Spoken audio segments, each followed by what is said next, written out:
আল্লাহর আনুগত্যে বিশুদ্ধ চিত্ত হইয়া একনিষ্ঠভাবে তাহার ইবাদত করিতে। কি সেটা?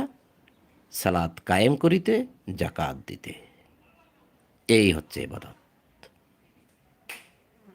আমরা খালি বলি ইবাদত ইবাদত ইবাদত। কি ইবাদত? এই যে তাদেরকে আদেশ দেওয়া হয়েছিল ইবাদত করতে। ইবাদতটা কি? সালাত কায়েম করিতে আদেশ দেওয়া হয়েছিল, জাকাত দিতে আদেশ দেওয়া হয়েছিল। আর এই দুটি কাজ যারা করে, আল্লাহ বলছে যালিকা দ্বীনুল কাইয়্যিমা, এটাই হচ্ছে প্রতিষ্ঠিত দিন।